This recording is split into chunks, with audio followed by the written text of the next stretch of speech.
বরাবরই বলে রাখি, জার্মানি ভ্রমণের জন্য একটি গুরুত্বপূর্ণ জায়গা। অর্থাৎ জার্মানির আনাচে কানাচে ঐতিহাসিক স্থান কিংবা প্রথম বিশ্বযুদ্ধ, দ্বিতীয় বিশ্বযুদ্ধের যে নিদর্শন কিংবা ধ্বংসস্তূপ কিংবা দুর্গ দাঁড়িয়ে আছে, সেই বিষয়টি আপনাকে অনেক বেশি পরিমাণ প্রাচীন কোনো একটা সাম্রাজ্য কিংবা প্রাচীন কোনো বিষয়কে মনে করিয়ে দেবে। নদীর পাশে ফেস্টুং দুর্গ দাঁড়িয়ে আছি। এই দুর্গটা মূলত দ্বিতীয় বিশ্বযুদ্ধ এবং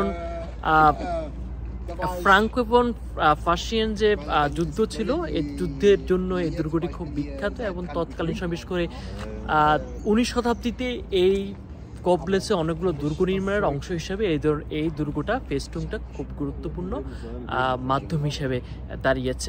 আমি ঠিক যদি একটু ক্যামেরাটাকে এখানে ধরিয়ে রাখি যে আমি অনেক উপরে, অর্থাৎ এর পাশে পুরোটা হচ্ছে নদী এবং নদীর পাশে শহর এবং শহরের কোল ঘেঁষে একেবারে বিস্তৃত একটা নদী চলে গেছে অনেক দূর এবং আমি ঠিক এই নদীর এই পাশটাতে দাঁড়িয়ে দুর্গর উপরে দাঁড়িয়ে ঠিক ভিডিওটি শ্যুট করছি। পুরো এরিয়াটা জুড়ে আমি যদি পিছনটা একটু তাকিয়ে দেখাই তাহলে দেখবেন পুরো এরিয়াটা জুড়ে যে দুর্গ ফেস্টুংয়ের যে জায়গা, সে জায়গাটা সত্যিকার অর্থে অনেক বেশি পরিমাণে ঐতিহাসিক যে বিষয়, সেই বিষয়টাকে ইঙ্গিত দিচ্ছে। জার্মানির পরতে পরতে প্রত্যেকটা জায়গায় আপনার ভ্রমণের জন্য আসলে মনে হবে যে জার্মানি অখণ্ড ভ্রমণের একটা বিশাল সুবিধা আছে এখানে। বিশেষ করে কবলেন্সে যখন আপনি আসবেন, সেই কবলেন্সে আপনি আসতে যে আপনার এই নদীর, বিশেষ করে আমরা এখানে একটা কেবল কার আছে, ওই কেবল কারে করে আমি এখানে এসেছি এবং আবার পুনরায় ফিরে যাব আমার যেখান থেকে এসেছি সেখানে। ঠিক এই পুরো জায়গাটা জুড়ে মনে হবে যেন একটা ঐতিহাসিক স্থান প্লাস প্রকৃতি প্লাস আপনার যে শহরায়নের যে জায়গা, সেই জায়গাটা সব মিলিয়ে জায়গাটা থেকে কবলেন্সের এই জায়গাটা থেকে আপনাকে মনে হবে পৃথিবীর গুরুত্বপূর্ণ কিছু নগরায়ন, প্রাচীন নগরায়ন কিংবা নদী, যে গাছপালা, সব কিছুর একটা সুন্দর ভিউ পাবেন আপনি।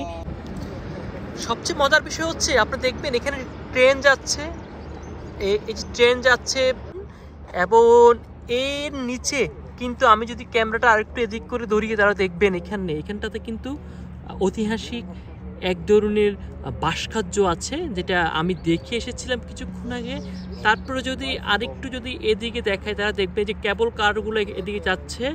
তারপরে আমি যদি আরেকটু দেখাই অনেকগুলো জাহাজ পর্যটনের জন্য, বিশেষ করে ইউরোপের বিভিন্ন দেশ থেকে পর্যটক এসে এখানে ভিড় করে এবং সুশৃঙ্খলিত একটা পরিকল্পিত যে নগরায়ন, সেই নগরায়নের এক সুন্দর দৃশ্য আমরা এখানে দেখতে পাচ্ছি।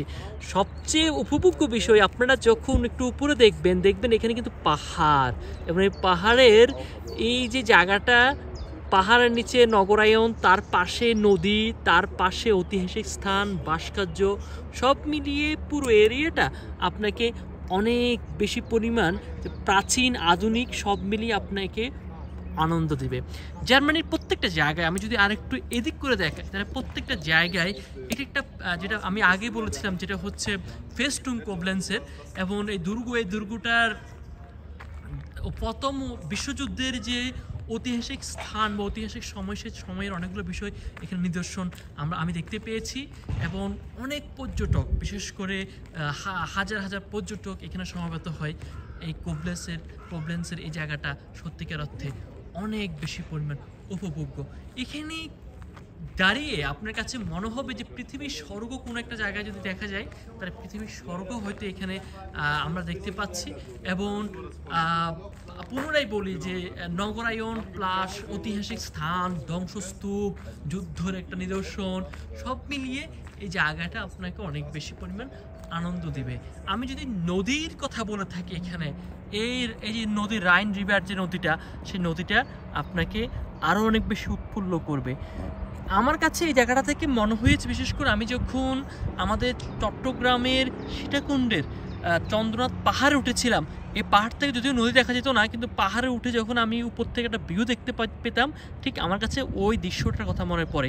তার মানে প্রকৃতি এত সুন্দর, আর সবচেয়ে বড় কথা হচ্ছে এখানে প্রকৃতিকে ওরা বাঁচিয়ে রেখেছে, প্রকৃতিকে অনেক সুন্দর করে তারা লালন করে। আমি যদি আরেকটু বলে রাখি, এখানে দেখবেন এই নদীর পানিটা দুই রকম, একটা হচ্ছে একটু ঘোলাটে আর একটা হচ্ছে একটু পরিষ্কার। অর্থাৎ এখন প্রচুর জোয়ার, বিশেষ করে বৃষ্টির কারণে, এই কবলেন্সের এই বৃষ্টির কারণে এখানে প্রচুর পানি প্রবাহিত হচ্ছে। পানি প্রবাহ থাকার কারণে প্রচুর পানি ঘোলাটে হয়ে গেছে, কিছু পানি স্বচ্ছ পরিষ্কার আর কিছু পানি ঘোলাটে। সব মিলিয়ে এই জায়গাটা সত্যি অসাধারণ, সত্যি মনোমুগ্ধকর। যদি সুযোগ থাকে কোনো একদিন চলে আসবেন কবলেন্সের এই ফেস্টুনে, এবং আপনি অবশ্যই পৃথিবীর অন্যতম কিছু নিদর্শন আপনি এখানে দেখতে পাবেন। ভালো থাকবেন, সুস্থ থাকবেন, ভালো থাকবেন, বিদায় নিচ্ছি। আল্লাহ হাফেজ, আসসালামু আলাইকুম।